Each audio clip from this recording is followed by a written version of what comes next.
Looking to add an epic mid-length surfboard to your quiver? Well, let's talk about the Firewire Seaside and Beyond.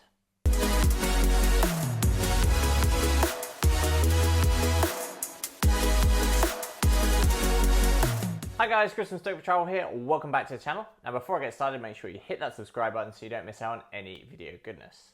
Now today we're going to be talking about an epic mid-length surfboard from Firewire, the Firewire Seaside and Beyond. Now if you checked out my review of the original Firewire Seaside, you'll know it was one of my favourite ever surfboards and it's got a solid place in my quiver. Fun, lively, fast and just all round good times in the surf. So when I saw that Firewire brought out the Seaside and Beyond, a mid-length stretched out version of the original Seaside, had to get my hands on it and give it a review. So yeah, let's jump straight in. So first up, what is the Firewire Seaside and Beyond and who is it for? Well, much like the original Seaside, the Firewire Seaside and Beyond keeps the flatter rocker, high volume and epic paddle power of the original Seaside. Basically what they've done is they've taken the original model and stretched it out into a mid-length version. And the fact that they've stretched it into the kind of a mid-length version running from 6.8 through to 7.4 makes it suitable for a huge variety of surfers. The longer models like the 7.0 and the 7.4 retain so much paddle power that it's great for kind of high-end beginner surfers looking to move to a more intermediate style board with a lot more performance under their feet. The shorter versions like the 6.8 and the 7.0 with their epic performance are great for experienced surfers looking to add a mid-length to their quiver and for small wave fun and just an alternative board to be able to add to the quiver and mix things up. So yeah, the Firewire Seaside and Beyond, stretched out version of the original Seaside and suitable for a huge variety of surfers. Okay, so now let's talk tech specs. The Firewire Seaside and Beyond comes in three different sized models. The 6.8 which comes in at 40.9 litres, 7.0 which comes in at 45.3 litres, and the 7.4 which is the biggest model they offer coming in at 49.5 litres. Now when it comes to choosing the right board option for you, personally I was looking at getting my hands on the 7.0, a nice kind of mid-length sizing, but I could only get the 6.8 to test out. Actually having ridden the 6.8 now with its amazing paddle power and performance, I can say I'm actually really happy with that size model and I'm not sure that I'd actually enjoy the 7.0 anymore. This was further backed up by a friend of mine. He had the 7.0 Seaside and Beyond and actually sized down to the 6.8 and he said he preferred it and he's a similar build to me as well. So yeah, for me the 6.8 does everything I need to, great paddle power and lots of maneuverability. When it comes to the contours of the board, essentially it is a stretched out version of the Seaside. So you've got that single concave moving into the double concave through the back of the board and that really heavy V through the tail, which channels all that water through that quad fin setup and gives you all the speed and maneuverability. One of the first things you'll also notice when you pick up the board and have a look at it is how much it tapers out of the tail. You've got a lot of volume moving through that front part of the board and underneath your chest, which gives you all the paddle power, but towards the business end of the board and by the fins, that tail really tapers out, which gives you a lot of pivot and a lot of maneuverability. In that kind of aspect, it is very similar to the Go Fish in the way it really tapers through the tail. But yeah, that's your tech specs of the Firewire Seaside and Beyond. Personally for me, the 6.0 is the way to go. So the other key question I've been asked about the Firewire Seaside and Beyond is what conditions does it excel in? Well, as you'd expect from any mid-length surfboard model, it handles the smaller stuff really well. I've surfed it from everything from kind of waist height and upwards, and it's been really fun.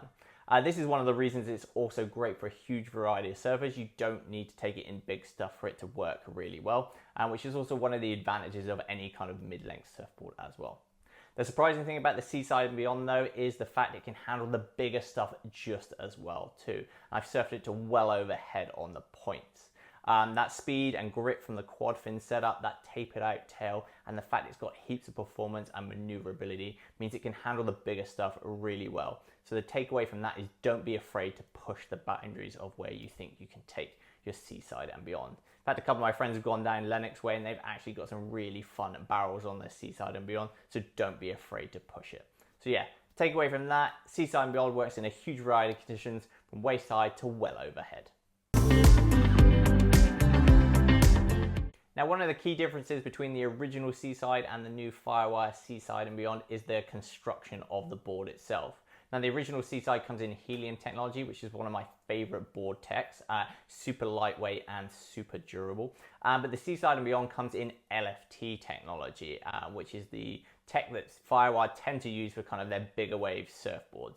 It's slightly heavier than the helium tech, but it's also less durable as well, but it does tend to suit bigger wave boards a lot better.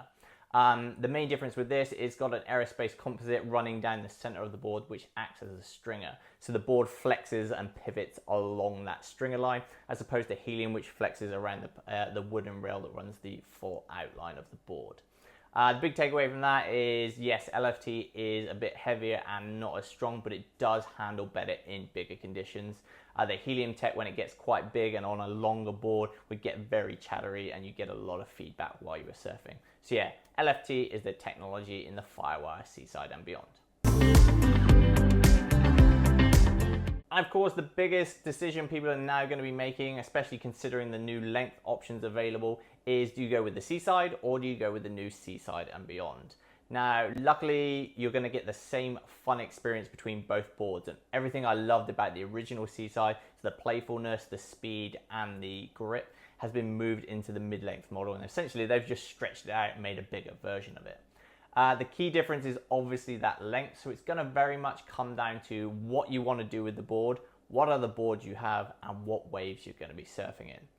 If you're a lower level surfer, kind of beginner to intermediate or advanced to intermediate, I would say go with the Seaside and Beyond. It's going to be super forgiving, and that extra length is going to give you that extra bit of paddle power. Now, experienced surfers, it's going to depend on where you want it to sit in your quiver. If you're looking for a mid-length, then the Seaside and Beyond is obviously the way to go. But if you're looking for kind of an all-round board that can handle a huge variety of conditions and is a lot more maneuverable and performance-based, then the original Seaside is probably the best option.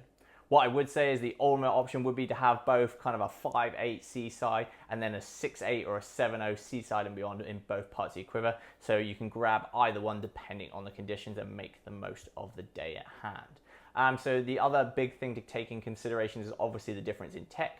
I love helium because of its strength and lightness over the LFT tech, which is a little bit heavier and not as durable, but it does handle the bigger stuff better.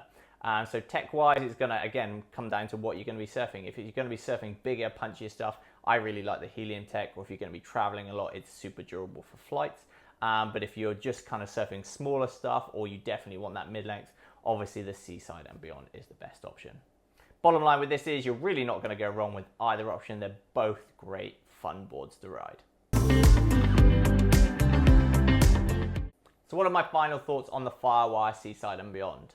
Well, personally, it takes everything that I loved about the original Seaside and just puts it into a stretched out mid-length version. So that speed, the agility, and the playfulness under your feet. And for that reason, I can't help but recommend it. It's just an overall fun board to ride. I think that's what a lot of people are going to be looking for in the Seaside and Beyond, is does it have that playfulness and fun and speed of the original? And yes, it does. So for beginners and intermediates, it gives you that extra length and paddle power, which you perhaps not be so suitable for the original Seaside. And for more experienced surfers, it takes everything that you loved about it and allows you to surf it in a wider variety of conditions.